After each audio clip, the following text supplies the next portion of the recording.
Six Flags Great Adventure in Jackson, New Jersey, the world's ultimate theme park. Owned and operated by Six Flags, this park is located right in South Jersey, or as some will say, Central Jersey, right between two of the biggest cities in the United States, New York City and Philadelphia. What this place is most known for around the country is having some of the best roller coasters. It is without a doubt the biggest reason to come to this park. Not into roller coasters? You won't have that great of a time here. While there are still a solid number of family attractions, thrill rides are without a doubt this park's main focus. Kingda Ka, the world's tallest and second fastest roller coaster in the world. El Toro, the only prefabricated wooden coaster in the United States. Jersey Devil Coaster, the newest single-rail coaster as of when I'm recording this video.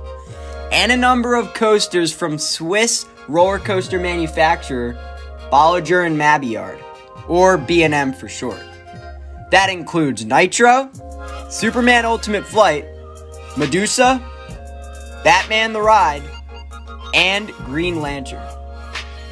Roller coasters and rides in general are often relocated from one amusement park to another.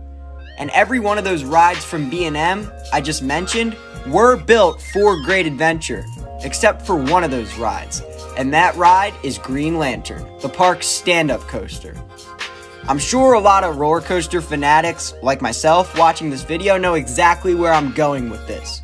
But for those of you that don't, sit back, relax, and learn more about the story behind Green Lantern.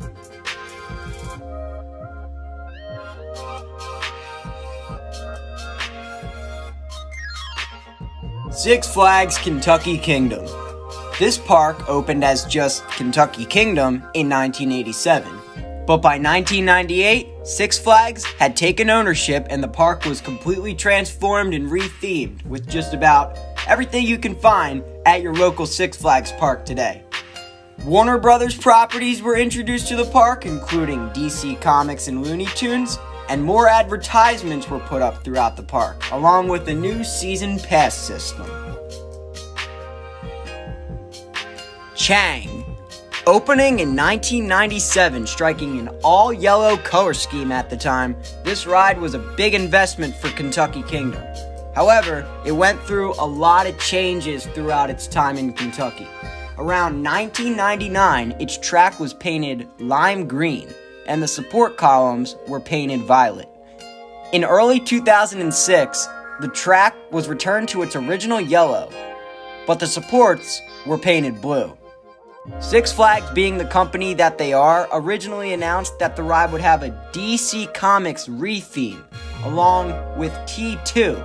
T2 was expected to be known as Batman the Ride, and Chang was expected to be re-themed as Riddler's Revenge. But those plans were later canceled, because the park closed for the 2009 season on November 1st, 2009. With plans to reopen the following year. However, due to Six Flags' corporate bankruptcy, the park never reopened under Six Flags ownership. A rejected lease amendment forced Six Flags to hand over control and ownership of the park to the Kentucky State Fair Board. No one knew what the future of Kentucky Kingdom was and if it were to ever reopen again. But then, Ed Hart came along. Ed Hart. Coaster fanatics from Kentucky probably refer to this guy as God, but I'll just call him Mr. Hart.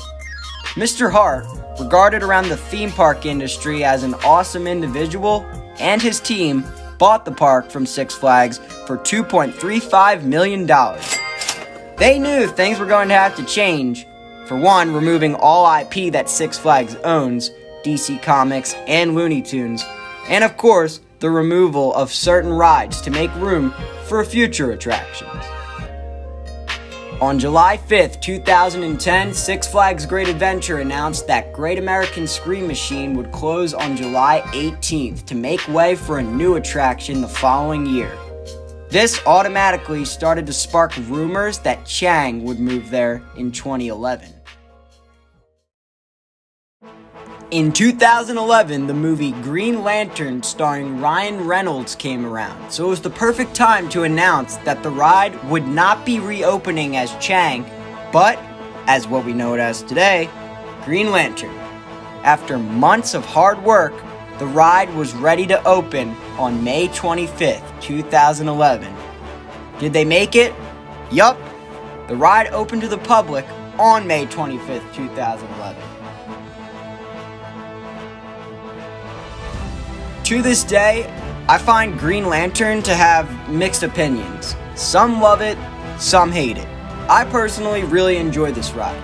I do understand why some dislike this because standing up on a roller coaster is clearly not the most comfortable position, but I really enjoy the forces and inversions that this ride throws at you. Considering multiple stand-up coasters have been converted to floorless coasters during recent years, I still try to ride Green Lantern when I'm at the park while it's still around because I don't see it operating much longer, at least with its stand-up trains. It's definitely not for everybody, but I personally enjoy it and I like the history behind it. If you liked this video, be sure to give it a thumbs up and comment your thoughts on Green Lantern down below. Be sure to follow me on Instagram at Beyond the Thrills for my photography and to check out my theme park adventures. Thanks for watching, and see you next time. Ride on!